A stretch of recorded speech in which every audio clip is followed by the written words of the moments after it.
कैसे हैं आप सब लोग। उम्मीद है कि सब बिल्कुल ठीक होंगे और अल्लाह ताला के फजलो करम से हम भी बिल्कुल ठीक हैं। आज हम बहुत ही मज़े की और बहुत ही टेस्टी डिश बना रहे हैं जिसका नाम है चिकन तवा मसाला, जो कि सिर्फ तवे के ऊपर बनती है, किसी फ्राई पैन या कुकिंग पॉट में नहीं बनती। ये इसकी स्पेशलिटी है कि इसको तवे पे ही बनाया जाता है। तो जी हम चलते हैं इसके इंग्रेडिएंट्स की तरफ। इसमें क्या क्या डलेगा।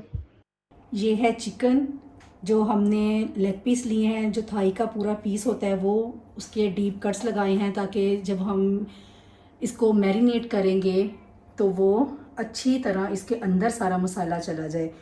और इसको जो धोने का तरीका है वो सबसे बेस्ट यही है कि आप चिकन को लें, पानी में उसको डिप करें, थोड़ा सा उसके अंदर सिरका डालें और आधा से पौने घंटा उसको उसके अंदर डिप रहने दें। उसके साथ जो उसका ब्लड होगा वो सारा पानी के अंदर आ जाएगा और जो चिकन होगा वो बिल्कुल नीट एंड क्लीन हो जाएगा। फिर जब हम इसको वॉश करेंगे तो हमें ज़्यादा टाइम नहीं लगेगा इसको वॉश करने के लिए।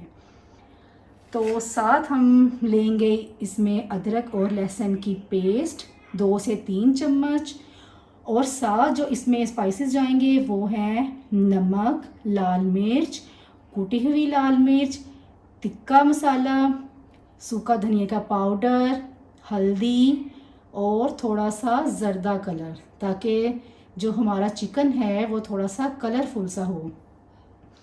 और साथ हम इसमें लेंगे दही, 4 से 5 चम्मच हम इसमें दही के लेंगे। और साथ में हम इसमें लेंगे प्याज, जो कि हमने रिंग वाले स्टाइल में इसको कट करने हैं। ना हम इसको स्लाइसिस में काटेंगे, ना हम इसको चॉप करेंगे, बल्कि हम एक प्याज लेंगे और इसको गोल गोल कट कर लेंगे और इसके रिंग्स बना लेंगे।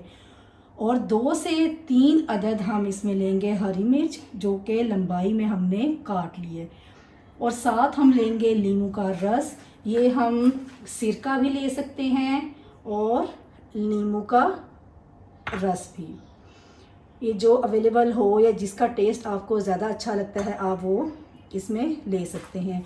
और साथ हम इसमें लेंगे 2 से 3 चम्मच सोया सॉस। तो चलें जी, अब हम जितने हमारे स्पाइसेस हैं, दही है, लहसुन अदरक का पेस्ट, सारा कुछ हम इसमें चिकन में डालेंगे और तकरीबन आधे से पौना घंटा हम इसको मैरिनेट करेंगे। और अगर हमारे पास टाइम नहीं है तो कोई मसला नहीं है, बस हम सारे मसाले इसके अंदर ऐड करें और अपना चिकन पकाना स्टार्ट कर दें। और अगर टाइम है तो इसको मैरिनेट ज़रूर करें, क्योंकि जितनी देर हम इसको मैरिनेट करेंगे उतना ही ज़्यादा हमारा जो चिकन है वो बन के तैयार होगा।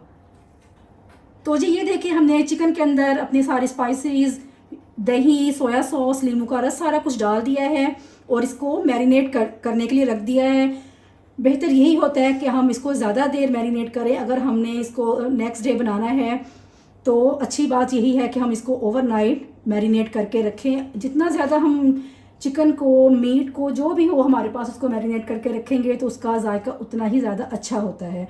और जो आज का हमारा चिकन है वो है तवा चिकन फ्राई, और ये तवे के ऊपर ही बनता है। ये फूड स्ट्रीट की बहुत ही स्पेशल और बहुत ही मशहूर रेसिपी है, जिसको लोग दूर दूर से खाने के लिए आते हैं।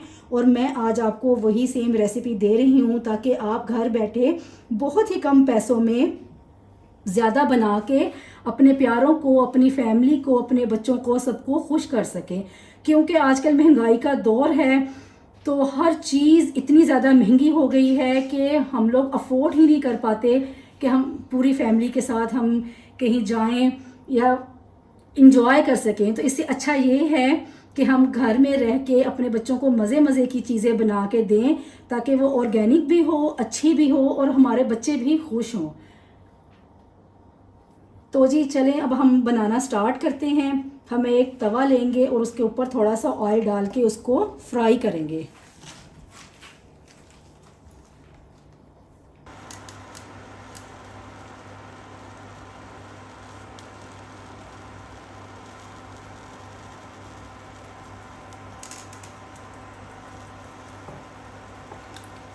तो जी ये देखिए, हमने तवा ले लिया है और उसके ऊपर हमने ऑयल डाल दिया है। और अब हम थोड़ा सा वेट करेंगे कि ऑयल जो है वो थोड़ा सा गर्म हो जाए, तो फिर जो